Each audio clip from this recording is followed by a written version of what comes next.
Susantha Cybertech.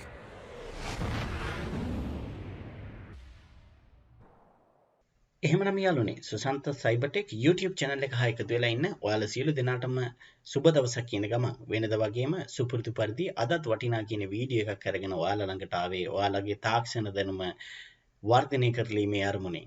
ඉතින් මගේ video එක මුලින් ඉඳලා අවසාන වෙනකන් ස්කිප් නොකර බලලා වටිනා කියන දැනුමක් ලබා ගන්න කියන ගමන් මේ වෙනතෙක් මගේ channel එක subscribe කරලා නැත්නම් subscribe කරන්න, like කරන්න, යාළුවන්ට බලන්න, share කරන්නත් අමතක කරන්න එපා. එහෙමනම් අපි බලමු අද අපි කතා කරන්න යන මාතෘකාව මොකක්ද කියලා. අද අපි කතා කරන්න යන්නේ Proteus මත ඉන්වර්ටර් පරිපථයක් නිර්මාණය කිරීම.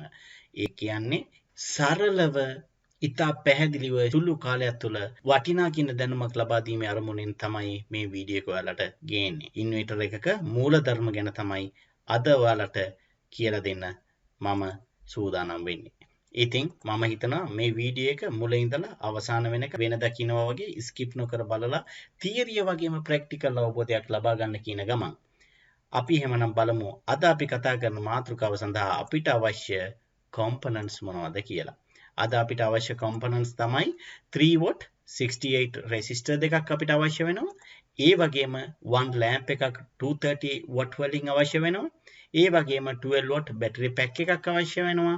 ඒ වගේම MJ2955 කියන transistor දෙකක් අපිට අවශ්‍ය වෙනවා. ඒ වගේම 2P3S කියන transformer එකකුත් අපිට මේ සඳහා අවශ්‍ය වෙනවා. ඉතින් අපි මේ components සියල්ල භාවිතා කරලා තියරිය වගේම ප්‍රැක්ටිකල් අවබෝධයක් ලබා ගමු. Proteus මත ඩයග්‍රෑම් එක සිද්ධ කරලා සිමියුලේට් කරලා මොන ආකාරයකටද මෙහි ක්‍රියාකාරීත්වය සිද්ධ වෙන්නේ. අද අපි කතා කරන්නේ Proteus මත ඉන්වර්ටර් පරිපථයක් නිර්මාණය කිරීම. ඉන්වර්ටරේ මූලධර්ම. Creating an inverter circuit in Proteus. Principle of the inverter. එහෙමනම් අපි යමු Proteus software එකට. එහෙමනම් යාළුවනේ Susantha Cybertech YouTube channel එක හා එකතු වෙලා ඉන්න ඔයාලා දැන් ඇවිල්ලා ඉන්නේ Proteus software එකට. ඉතින් අද අපි කතා කරන්න යන මාතෘකාව තමයි Creating an inverter circuit in Proteus. Proteus එක මත මොන ආකාරයකටද ඉන්වර්ටර් සර්කිට් එකක් නිර්මාණය කරන්නේ සහ එහි ක්‍රියාකාරීත්වය. එහෙමත් නැත්නම් Principle of the inverter. වටිනා කියන දැනුමක් ඔයාලට ලබා දෙන්න තමයි මේ හදන්නේ. වටිනා කියන දැනුමක් ලබා දෙන ගමන් ප්‍රැක්ටිකල් අවබෝධයකුත් ඔයාලට මේ සමගම ලබා දෙන්න තමයි අපි Proteus software එකට මේ ඇවිල්ලා ඉන්නේ. එහෙමනම් අද අපි presentation එකේ කතා කරගත්ත ආකාරයට අපිට අවශ්‍ය components ටික මම select කරගෙන හමාරයි. ඉතින් එහෙමනම් අපි මේ components භාවිත කරලා අපි බලමු මොන ආකාරයකටද අපේ diagram එක සිද්ධ කරගන්නේ කියන එක. ඉතින් ඔන්න මම අද අපිට අවශ්‍ය මේ part එකක් කරන මේ transformer එක මේ ආකාරයට select කරගත්තා. select කරගෙන rotation එක අවශ්‍ය ආකාරයට අපි change කරගත්තා. දැන් අපිට අවශ්‍ය වෙනවා battery pack එක. මේ ආකාරයට අපි battery pack එකක් තියාගමු. ඒ ආකාරයට අපිට අවශ්‍ය විදිහට battery pack එකේ rotation එකත් අපි change කරගමු. ඒ වගේම අපිට අවශ්‍ය වෙනවා lamp එකක් 230 watt lamp එක. මෙන්න මේ ආකාරයට අපි lamp එකක්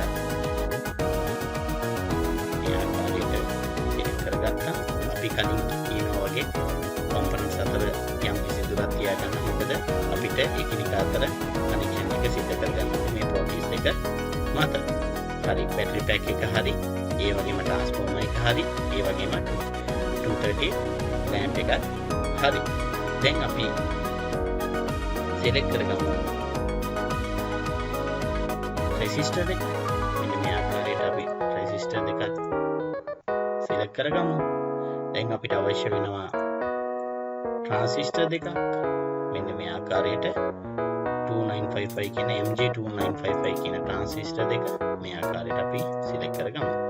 ඒ වගේම මතක තියාගන්න හැම වෙලාවෙම අපිට අවශ්‍ය ආකාරයට diagram එක සිද්ධ කරගන්න නම් rotation එක components වල මාරු කරගන්න අවශ්‍යයි. ඉතින් ඒකත් ඒ ආකාරයටම සිද්ධ කරගන්න අමතක කරගන්න එපා. හරි. දැන් අපිට අවශ්‍ය components සියල්ලම diagram එක මත එහෙම නැත්නම් Proteus මත අපි තියාගෙන හමාරයි. දැන් අපි බලමු මෙහි එක අතර කනෙක්ෂන් එක මොන ආකාරයකටද සිද්ධ කරගන්නේ කියන එක. අපි මුලින්ම සිද්ධ කරගමු බැටරි එකේ අවුට්පුට් එක මේ ආකාරයට ට්‍රාන්ස්ෆෝමර් එකේ මිඩල් කොයිල් එකට කනෙක්ට් කරගමු. දැන් ඊළඟට අපි කරගන්න ඕනේ ट्रांसिस्टर දෙක අතර කනෙක්ෂන් එක මේ ආකාරයට සිද්ධ කරගමු. මේ එමීටර් එක මේ ආකාරයට අනිත් ट्रांसिस्टर එකේ එමීටර් එකකට කනෙක්ට් කරගමු. ඒ වගේම කලෙක්ටර් බේස් එක මේ ආකාරයට අපි අපේ රෙසිස්ටර් එකේ මේ ආකාරයට කනෙක්ට් කරගමු. ඒ විදිහටම අපි Q1 ट्रांसिस्टर එකත් මේ ආකාරයට R1 කියන රෙසිස්ටර් එකට කනෙක්ට් කරගමු. ඊට පස්සේ අපිට කරගන්න තියෙන දේ තමයි මේ ट्रांसिस्टर එකේ අනිත් අග්‍රය මේ ආකාරයට අපි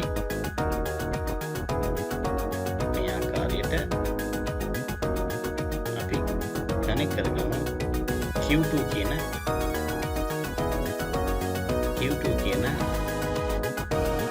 ट्रांसिस्टर එකේ බේස් එක එකට මේ විදිහට කනෙක්ට් කරගමු. ඒ වගේම R2 කියන රෙසිස්ටර් එකේ කනෙක්ෂන් එක මෙන්න මේ ආකාරයට අපි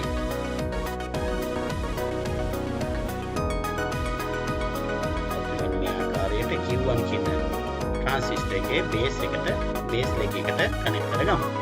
දැන් අපි ट्रांसिस्टर සහ රෙසිස්ටර් අතර කනෙක්ෂන් එක සිද්ධ කරගෙන හමාරයි. මම හිතනවා ඔයගලන්ට පැහැදිලි ඇති කියලා. දැන් අපි බැටරි පැක් එකේ අනිත් අග්‍රේ මේ විදිහට අපේ එමීටර් ලෙග් එකට කනෙක්ට් කරගමු. ඒ වගේම දැන් අපිට තව දෙයක් කරගන්න ඕනි. ඒ තමයි අපේ ट्रांसफॉर्मर එකේ අනිත් අග්‍ර දෙක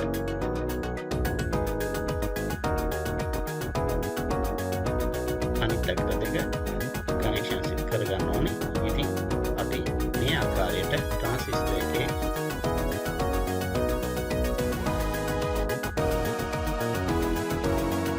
කලෙක්ටර් බේස් එක මේ ආකාරයට අපි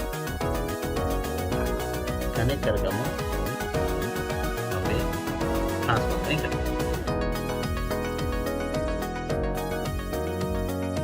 ඊළඟට අපි Q1 කියන ट्रांसिस्टर එකේ කලෙක්ටර් බේස් එකත් R1 කියන රෙසිස්ටර් එකත් අතරට මේ ආකාරයට අපි අපේ අනිත් අග්‍රය ट्रांसफॉर्मर එකේ කනෙක්ට් කරගමු. දැන් අපි ट्रांसिस्टर රෙසිස්ටර් बैटरी पैक එක ඒ වගේම ट्रांसफॉर्मर එක අතර කනෙක්ෂන් සිද්ධ කරගෙන හමාරයි. දැන් අපි ट्रांसफॉर्मर එකේ අවුට්පුට් කොයිල් එක මේ ආකාරයට අපි ලැම්ප් එකට කනෙක්ට් කරගමු. හරි සරලයි. මම හිතනවා ඔයාලට පැහැදිලි ඇති කියලා. කොහොමද අපි මේ කනෙක්ෂන් එක සිද්ධ කරගත්තේ කියන එක 100% අපේ සර්කිට් එක ඩයග්‍රෑම් එක සිද්ධ කරගෙන හමාරයි. දැන් අපිට කරගන්න තියෙන මේන් කාර්යය තමයි අපේ values මේ components වල values අපිට change කරගන්න ඕනේ. ඉතින් අපි මුලින්ම battery pack එකේ value එක change කරගමු. අපි කතා කරපු ආකාරයට presentation එක අපිට අවශ්‍ය වෙන්නේ 12 watt වලින්. ඉතින් අපි 12 watt වලට මේ ආකාරයට convert කරගමු. battery pack එක convert කරගත්තා. ඒ වගේම අපිට lamp එකක් convert කරගන්න ඕනි. අපි lamp එක කතා කරගත්ත ආකාරයට 230 watt වලට convert කරගෙන resistance එක මේ ආකාරයට 100k වලට කරගමු. දැන් අපිට අවශ්‍ය පරිදි ප්‍රසන්ටේෂන් එක කතා කරගත්ත ආකාරයට ලැම්ප් එකත් බැටරි පැක් එකත් ආගයන් මාරු කරගත්තා. දැන් අපි ट्रांसफॉर्मर එකත් මේ ආකාරයටම චේන්ජ් කරගමු. ප්‍රයිමරි ඉන්ඩක්ටන්ස් එක මේ ආකාරයට අපි ट्रांसफॉर्मर එකේ 100 වලට 100 වලට චේන්ජ් මාරු කරගමු. ඊළඟට total secondary inductance එක මේ ආකාරයට 1.1 කරගමු. දැන් අපි අපේ transformer එකත් අපිට අවශ්‍ය විදිහට value change කරගත්තා. දැන් ඔයාලට තේරුණා අපි මේ value change කරගත්තේ අඩු බලයක් දීලා වැඩි බලයක් ලබා ගන්න තමයි මේ ඉන්වර්ටර් එක හරහා සිද්ධ කරගන්නේ. ඉතින් බැටරියක් හරහා කොහොමද අපි 230 ලැම්ප් එක ක්‍රියාත්මක වෙන්නේ කියන මූලික සිද්ධාන්තය තමයි මේ ඔයාලට පැහැදිලි කරන්න හදන්නේ. ඉතින් දැන් ඔන්න අපි අපේ value change කරගත්ත සියලුම components වල දැන් අපි බලමු simulate කරලා මේ 230 lamp එක මොන ආකාරයකටද ක්‍රියාත්මක වෙන්නේ 12 volt එකක් ලබා දීලා. ඔන්න ඉතින් මම simulate කරන්න හදන්නේ. ඔන්න මම simulate කරා. ඔයාලට බලා ගන්න පුළුවන් lamp එක මොන ආකාරයකටද ක්‍රියාත්මක වෙන්නේ කියන එක. මම view කරන්න. view කරලා ඔයාලට පෙන්නන්න. මෙන්න මේ ආකාරයට තමයි lamp එකේ ක්‍රියාත්මකතාවය සිද්ධ වෙන්නේ. ඉතින් මම හිතනවා අද වීඩියෝ එක අහලා ඔයාලට වටිනා කියන දැනුම තාක්ෂණය පිළිබඳ අවබෝධයක් වෙනද වගේම ලබා ගන්න පුළුවන් වෙන්නේ නැති. ඉතින් එහෙමනම් මේ වගේම වටිනා කියන වීඩියෝ අරගෙන නැවතත් ඔබ ළඟට එන බලාපොරොත්තුෙන් අදට සමුගන්නවා. ඔයාලා සියලු දෙනාටම සුබදායි දවසක් කියන ගම.